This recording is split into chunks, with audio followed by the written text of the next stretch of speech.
survey or rating or ranking instrument. First of all, we recognize that all of them are samples of possible data. We don't ask all of the questions. And the questions we ask may be biased in one way or another. And so a fundamental question is, which data is the most important data to harvest in any kind of process like this? And how you make that decision depends on who do you involve in that process. And if you go back to your office and sit down and try to create a survey instrument, the inputs are relatively limited. If you ask for a piloting process and you receive input from 300 different people, it changes the dimension. It changes what kinds of things are sampled. And so you can, I mean, you literally could be asking questions about any of these in a sustainability survey. We don't get many questions in the sustainability surveys that I've seen, at least, about the aesthetics of a campus. Kind of an interesting area to think about is whether or not the aesthetics are a part of sustainability. But that goes back to the earlier issue of, you know, how are we defining sustainability and what counts? So the other issue about creating rankings and ratings is that somewhere along the line you have to be able to convert the data you collect into some kind of numerical value. Even if it's qualitative data, it eventually will be converted into some kind of quantitative data as a result of the process of trying to make sense out of the data. There's also an assumption that the data sources are reliable. And of course, one of the controversies out there is, where's the data coming from? Is it self-report data? And what's the reliability of self-report data? Is it self-report data that's been verified in some way? Is it self-report data that simply sits there with unknowns about who provided the data and what its currency is? So the whole set of questions about the reliability of the data, but there is this assumption that the data that's provided is consistent, provides a fair representation of an accurate answer to whatever question is being asked. You don't always know that. And in fact, some of the data in some of the rankings and ratings is harvested from sites that you may not know about, or you may have forgotten about, or it may be out-of-date data. I mean, there's all kinds of issues around the reliability of the sources. At some point, you have to do some kind of numerical aggregation. You know, there's different kinds of weightings that you can do. There are ways, for instance, in STARS, where we look at a percentage of applicable points. So we're not looking at all the possible ones, but there's a lot of different decisions you have to make around how do you aggregate it to make some kind of score that's going to have meaning. And then the other part is, what's the appropriate population that you're defining? You know, some instruments have been sent to 300 institutions, and those 300 institutions apparently are the only population that counts. It's not a sampling. It's not a sampling, it's a population that's been defined. And so there are important issues about how does the population get defined. In STARS, it's a voluntary population. We're working on a population of volunteers, which means that it's probably going to be a biased sample.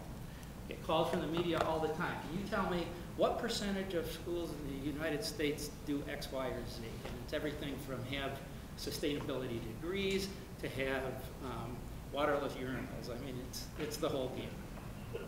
And they want to know the percentage. Or they want to know how many, or how many green dorms are there in the United States today. It's like, I don't know. But I don't say that to them. I get gently there. But typically what we're doing is we're working with some kinds of samples, and they may very much be biased samples, or they may be just be defined populations. And those are all things I think we have to be cautious of when we're looking at the reporting of what comes out of this process. And so that's the other question, is what's the appropriate method for reporting that we're going to be using? How is this going to go out to the public? How is it going to be used internally? Who's it reported to internally? And what framing is provided for that kind of reporting? Is it going to be a ranking and you're going to report the top 10? And oh yeah, you can come to our website and look at the rest of it. Choice. Or is it, come to our website and look at them. They're all there. You just have to look. You have to find it. So this reporting process is an important part of a survey, is that somewhere you have to make decisions about how you're going to report that information out to whom. So it occurs to me, I know, in fact, that there are a number of contested questions.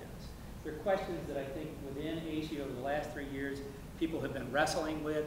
It's clear from the feedback documents that were produced in the process that many of you and your colleagues out there wrestled with these kinds of issues, provided feedback and said, you haven't got it right yet. And you know what? AASHE 1.2 probably doesn't have it right in some areas. I hope it has it right in most of them. But I suspect that there's a few areas we don't have it right, and that's why it's version 1.0 and not the final. But here are some of the questions that we've been wrestling with. First of all, what's the purpose of the surveys and the rankings that we do? What's the purpose of stars? What are we trying to accomplish by having these things? In some cases, and I know from other sectors within higher education outside of sustainability, institutions get backed into a corner by surveyors. Some of you probably feel that way about some of the surveys that you've filled out. You got to do it, because you don't want to be the ones who didn't do it and got dinged for not doing it. So, I think one of the questions you have to be asking, though, in this process is, why are we doing this? Who decides what counts and how it counts? I mentioned that earlier. Really important, because the constellation of things that could be included is huge, and it's too big to ask all of the right questions. So you sample. Are we sampling the right things? Are we oversampling in one area and undersampling in another?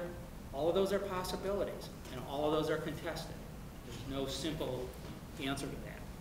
What's the source of the input data? Where are you going to get your data? How old is it? Is it verifiable?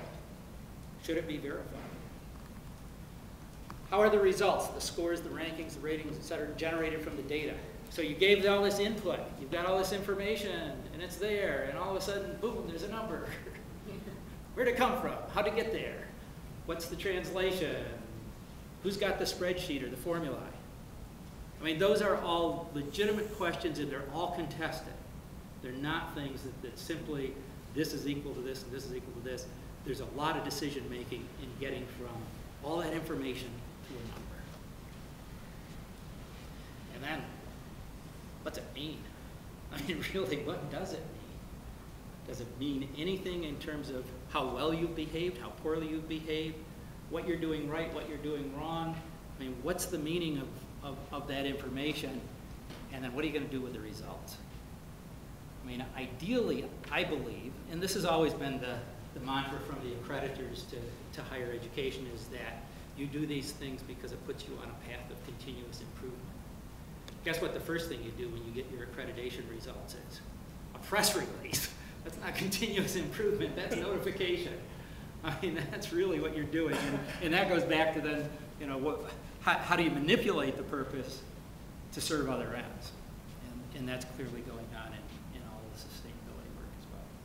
So those are the questions that I'd like to leave you with as ones that we might consider as we have a discussion.